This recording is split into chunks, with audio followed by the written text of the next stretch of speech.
নমস্কার, স্বাগত জানাচ্ছি আমাদের আজকের আয়োজনে। আমরা আজ একসাথে ডুব দেব মানব মনের এক বেশ জটিল আর প্রায়শই আমরা যেটাকে স্বীকার করতে চাই না সেরকম একটা জগতে। হুম। আজ আমরা কথা বলবো ঈর্ষা নিয়ে। এমন একটা অনুভূতি যা বোধহয় কম বেশি সবার মধ্যেই কখনো না কখনো জ্বলে ওঠে, কিন্তু আমরা সহজে মুখ ফুটে বলি না। ঠিক। আমাদের আলোচনার ভিত্তি হচ্ছে the silent fire inside us, the psychology of envy নামের একটা লেখা। বেশ ইন্টারেস্টিং কিছু পর্যবেক্ষণ আছে সেখানে। হ্যাঁ, শিরোনামটাই দেখুন না, নীরব আগুন। এটা কিন্তু খুব সত্যি। ভেতরে ভেতরে জ্বলে, অথচ বাইরে থেকে অনেক সময়ই বোঝা যায় না। ঠিক, হয়তো হাসি, খুব সৌজন্য বা ধরুন অভিনন্দন জানাচ্ছি কাউকে, তার আড়ালেও এটা থাকতে পারে। একদম। অন্যের ভালো কিছু দেখলে মনের মধ্যে যে একটা খচখচানি, একটা মিশ্র অনুভূতি হয়, ওটাই তো ঈর্ষার খুব সূক্ষ্ম একটা প্রকাশ, তাই না? আর এই যে মুখে না বলার ব্যাপারটা, মুখে হয়তো বললাম, আরে ওর জন্য খুব খুশি হয়েছি, কিন্তু মনে মনে কোথাও যেন একটা প্রশ্ন, আমার কেন হলো না? হ্যাঁ, হ্যাঁ, এই দ্বিচারিতাটা। লেখাটা বলছে এর শিকড় নাকি আমাদের সেই টিকে থাকার লড়াইয়ের অনেক গভীরে। ভাবুন তো, যখন খাবার, আশ্রয়, সঙ্গী সবকিছুই খুব সীমিত ছিল, হুম, সেই সময়ের কথা। তখন তো টিকে থাকার জন্য অন্যের সাথে একটা একটা তুলনা, একটা প্রতিযোগিতা, এগুলো চলতই। ঠিক। এটা কিন্তু আজকের দিনের কোনো নতুন সমস্যা নয়, একদমই। এটা আমাদের বিবর্তনের যে নকশা, তারই একটা অংশ। মানে যখন গোষ্ঠীর কেউ হয়তো একটু বেশি খাবার পেল বা ভালো আশ্রয়, তখন অন্যদের মধ্যে একটা একটা অস্বস্তি তৈরি হতো। হ্যাঁ, একটা অন্তর্নিহিত অস্থিরতা। এটাকে একরকম টিকে থাকার অ্যালগোরিদমও বলতে পারেন, যা আজকের দিনে এই প্রাচুর্যের যুগে হয়তো প্রায়ই, কি বলবো, ভুল বার্তা দেয় বা মিসফায়ার করে। আচ্ছা, এই যে আমার কেন নয় প্রশ্নটা, এর আসল উৎস কিন্তু সেখানেই। তাহলে আজকে আমরা এই বিষয়টাতে একটু গভীরে যাব। বোঝার চেষ্টা করব ঈর্ষার উৎসটা ঠিক কোথায়, এটা কিভাবে প্রকাশ পায়, হুম। কেন এটা নিয়ে কথা বলতে এত দ্বিধা, একটা ট্যাবুর মতো দাঁড়িয়ে গেছে ব্যাপারটা। আর সবচেয়ে জরুরি, এর যে দুটো দিক আছে, এটা আমাদের ক্ষতিও করতে পারে, আবার এগিয়ে যাওয়ার জন্য একটা একটা জোরও দিতে পারে। একদম। এই দ্বৈত প্রকৃতিটা বোঝা খুব দরকারি। চলুন তাহলে শুরু করা যাক।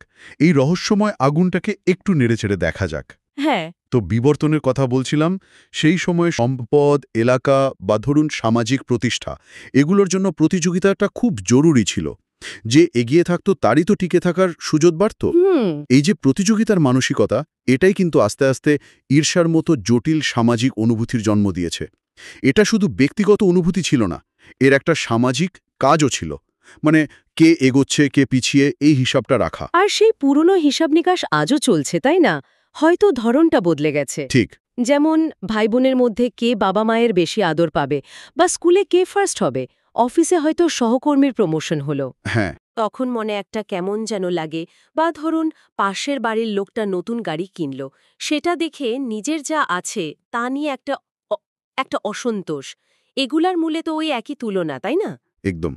আর এই তুলনাটা যে সবসময় আমরা খুব সচেতনভাবে করি, তা কিন্তু নয়। অনেক সময় এটা অবচেতনই চলে। আচ্ছা। ওই যে ভেতরের প্রশ্নটা, আমার কেন নয়, এটাই যেন ঈর্ষার মূল সুর। আর এটা এতটাই আদিম, এতটাই মৌলিক যে হাজার হাজার বছর ধরে এটা মানব সমাজে আছে। বিভিন্ন সংস্কৃতিতে, ধর্মগ্রন্থেও এর কথা বলা আছে, সাবধান করা হয়েছে। হ্যাঁ, ওই লেখাটিতে যেমন ইহুদিদের দশাজ্ঞার উদাহরণ ছিল, স্পষ্ট করে বলা আছে, প্রতিবেশীর বাড়ি, স্ত্রী, চাকর বাকর, এমনকি গাধাটার দিকেও লোভ করো না বা ঈর্ষা করো না। ঠিক। এটা শুধু একটা নৈতিক উপদেশ নয়, কিন্তু এর পেছনে গভীর সামাজিক কারণও আছে। কারণটা কি? সমাজকে কিভাবে প্রভাবিত করে এটা? দেখুন, ঈর্ষা তো শুধু ব্যক্তির মনের শান্তি নষ্ট করে না, এটা গোটা সমাজের জন্য বিপজ্জনক হতে পারে। যখন একটা দলের মধ্যে ঈর্ষা বাড়তে থাকে, তখন কি হয়? একে অপরের উপর বিশ্বাস কমে যায়। সম্পর্ক খারাপ হয়। হ্যাঁ, সহযোগিতা নষ্ট হয়, এমনকি সংঘাতও হতে পারে। প্রাচীনকালের সমাজগুলো হয়তো এই বিপদটা বুঝতে পেরেই ঈর্ষাকে নিয়ন্ত্রণে রাখার জন্য নানা নিয়মকানুন, ধর্মীয় অনুশাসন তৈরি করেছিল। এটা সমাজকে ভেতর থেকে ক্ষয় করে দিতে পারে। এই প্রসঙ্গে মনে পড়ছে চার্লি মাঙ্গারের কথাটা, লেখাটাতেও ছিল। উনি বলেছিলেন, পৃথিবীকে লোভ চালিত করে না, করে ঈর্ষা। কথাটা প্রথমবার শুনলে একটু কেমন যেন লাগে, তাই না? আমরা তো ভাবি লোভই সবচেয়ে বড় চালক। হ্যাঁ, কথাটা খুবই গভীর, কারণ লোভ ব্যাপারটা কিন্তু তুলনামূলকভাবে সোজা সাপটা। মানে একজন মানুষ চাইতে পারে যে তার আরও টাকা হোক, আরও ক্ষমতা, আরও জিনিস, এবং সেটা সে হয়তো স্বীকারও করে নেয়। কিন্তু ঈর্ষা সেটা অনেক বেশি, বলতে গেলে লুকালো, প্যাঁচালো। এর মূল ব্যাপারটা হলো অন্যের যা আছে বা সে যা করছে তার প্রতি আমাদের প্রতিক্রিয়া। লোভ হয়তো বলছে আমার আরও চাই, কিন্তু ঈর্ষা বলে ওর যা আছে সেটা আমার চাই, বা আরও খারাপ, ওর ওটা যেন না থাকে। ও আচ্ছা, এখানেই এর সূক্ষ্মতাটা আর মাঝে মাঝে ভয়ঙ্কর দিকটাও। একদম। আর এই সূক্ষ্মতার জন্যই তো এটা নানা রকম ছদ্মবেশে আসে। লেখাটাতে যেমন বলছিল, সোশ্যাল মিডিয়ার ওই ফিল্টার করা হাসি মুখের পেছনে বন্ধুর সাফল্যে হয়তো খুব আন্তরিকভাবে অভিনন্দন জানালেন, তার পেছনেও এমনকি খুব কাছের সম্পর্ক, বন্ধুত্ব বা বিয়ে, তার মধ্যেও এর একটা স্রোত বইতে পারে। বাইরে থেকে কিচ্ছু বোঝা যায় না অনেক সময়। ঠিক। লোভ হয়তো আপনাকে নতুন কিছু করতে উৎসাহ দেবে, কিন্তু ঈর্ষার নজরটা থাকে অন্যের দিকে। এটা আপনাকে সবসময় একটা তুলনার মধ্যে ফেলে দেয়। তুলনা। আর এই তুলনাই হলো ঈর্ষার আসল জ্বালানি।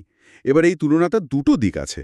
একদিকে এটা হয়তো আপনাকে ভালো কিছু করার জন্য, মানে একটা স্বাস্থ্যকর প্রতিযোগিতায় নামতে উৎসাহ দিল, আপনাকে আরও উন্নতি করতে অনুপ্রাণিত করল। সেটা তো ভালো দিক।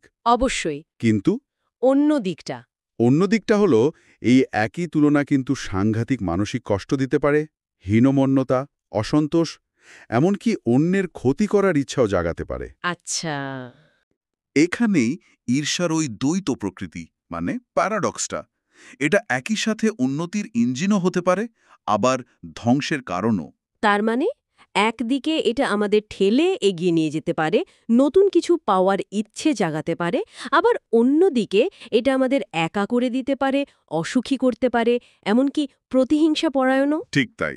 কিন্তু এত শক্তিশালী, এত সার্বজনীন একটা অনুভূতি, অথচ এটা নিয়ে কথা বলতে আমাদের এত সংকোচ কেন?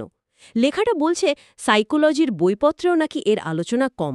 এটা যেন একটা সামাজিক ট্যাবু। এটা খুব জরুরি একটা প্রশ্ন তুলেছেন। কেন এই নীরবতা? লেখাটা যেমন বলছে, একটা বড় কারণ হতে পারে আমরা ঈর্ষা অনুভব করাটাকে একটা ব্যক্তিগত দুর্বলতা বা চারিত্রিক খুঁত বলে মনে করি। এটা স্বীকার করলে যেন নিজে ভেতরের কোনো অভাব বা ছোটত্বকে সবার সামনে আনা হয়। আমরা তো নিজেদের যুক্তিবাদী, উদার, অন্যের ভালোয় খুশি হওয়া মানুষ হিসেবে দেখতে চাই। ঠিক। ঈর্ষাটা সেই ছবির সাথে ঠিক মেলে না, তাই আমরা এটাকে লুকাতে চাই, নিজের কাছেও, অন্যের কাছেও। তাহলে এই যে চেপে রাখা বা অস্বীকার করা, এর বিপদটা কোথায়? বিপদটা হলো, যা কিছু অন্ধকারে চাপা থাকে সেটা প্রায়শই আরও বেড়ে যায়, আরও শক্তিশালী হয়। যখন আমরা ঈর্ষাকে স্বীকার করি না, তখন এর কারণগুলো খুঁজি না, এর প্রভাব নিয়েও ভাবি না। ফলে এটা না জেনেই আমাদের ব্যবহার, আমাদের সিদ্ধান্ত, আমাদের সম্পর্ক এগুলোকে নিয়ন্ত্রণ করতে শুরু করে। এটা অনেকটা মানসিক আগাছার মতো। যদি আপনি চিনতেই না পারেন বা সরাতে না চান, তাহলে তো এটা আপনার মনের বাগানটাকেই ছিঁড়ে ফেলবে, তাই না? একদম। ভালো অনুভূতিগুলোর আর বাড়তে পারবে না। এই নীরবতাই ঈর্ষার ধ্বংস করার ক্ষমতাটাকে আরও বাড়িয়ে তোলে। তাহলে এই চক্রটা ভাঙব কি করে? এই নীরব আগুনকে নিয়ন্ত্রণে আনব কিভাবে? লেখাটা বলছে প্রথম কাজ হলো এর অস্তিত্বটাকে মেনে নেওয়া, আর এর যে দুটো দিক আছে সেটা বোঝা। এটা কষ্ট যেমন দেয়, তেমন চালিকা শক্তিও হতে পারে। এই বোঝাপড়াটা কেন এত জরুরি? জরুরি কারণ বোঝার মাধ্যমেই আমরা এর উপর কিছুটা হলেও নিয়ন্ত্রণ আনতে পারি। যখন আপনি সচেতনভাবে বুঝতে পারছেন যে হ্যাঁ, আমি এখন ঈর্ষা অনুভব করছি, যখন আপনি এর কারণটা একটু বিশ্লেষণ করতে পারছেন, যেমন এটা কি সত্যি অন্যের পাওয়াটা দেখে হচ্ছে, নাকি আমার নিজেরই কোনো অতৃপ্তি বা অপূর্ণতা থেকে আসছে, আচ্ছা। তখন এর জোরটা কিছুটা কমে আসে। আপনি তখন আর শুধু প্রতিক্রিয়ার শিকার হন না, বরং একটু সচেতনভাবে সিদ্ধান্ত নিতে পারেন। লেখাটার একটা মূল কথাই হলো, যে মুহূর্তে আপনি ঈর্ষাকে বুঝতে পারবেন, এর কারণ ধরতে পারবেন, সেই মুহূর্তে থেকে এটা আপনার ওপর তার যে স্বয়ংক্রিয় ক্ষমতা সেটা হারাতে শুরু করবে। বোঝাপড়াই হলো একে সামলানোর প্রথম ধাপ। তার মানে লক্ষ্যটা ঈর্ষাকে একেবারে মুছে ফেলা নয়, সেটা হয়তো সম্ভবও না, বা মানব প্রকৃতির অংশ হিসেবে হয়তো দরকারিও না। একদম। লক্ষ্য হল একে বোঝা, এর উৎস জানা, এবং এর দ্বারা চালিত না হয়ে বরং একে পরিচালনা করতে শেখা, বা এর ঊর্ধ্বে ওঠা। এটাই কি? একেবারে তাই। এটা আমাদের মৌলিক অনুভূতিগুলোর মধ্যেই একটা। একে একটা দৈত্য ভেবে ভয় পাওয়ার চেয়ে এর সম্পর্কে জানা, সচেতন হওয়া, এটাই বুদ্ধিমানের কাজ। একে স্বীকার করে এর পেছনের কারণগুলো ভেবে আর এর কি প্রভাব পড়তে পারে সে বিষয়ে সতর্ক থেকে আমরা হয়তো এটাকে ভালো কাজেও লাগাতে পারি। যেমন অন্যের সাফল্য দেখে শুধু কষ্ট না পেয়ে সেটাকে নিজের উন্নতির জন্য একটা ইন্সপিরেশন হিসেবে নেয়া। হ্যাঁ, তা তো বটেই। অথবা অন্তত এর খারাপ প্রভাব থেকে নিজেকে আর নিজের সম্পর্কগুলোকে বাঁচানোর জন্য সচেতনভাবে কিছু করা। তাহলে পুরো আলোচনাটা যদি একটু গুছিয়ে নিই, ঈর্ষা একটা আদিম, প্রায়শই লুকানো কিন্তু ভীষণ শক্তিশালী মানসিক অনুভূতি। এর শিকড় আমাদের সেই টিকে থাকার ইতিহাসে, আর এর প্রভাব আমাদের ব্যক্তিগত জীবন থেকে সমাজ পর্যন্ত ছড়ানো। এটা একটা নীরব আগুন যা ভেতরে জ্বলে, কিন্তু আমরা সহজে দেখি না বা মানি না।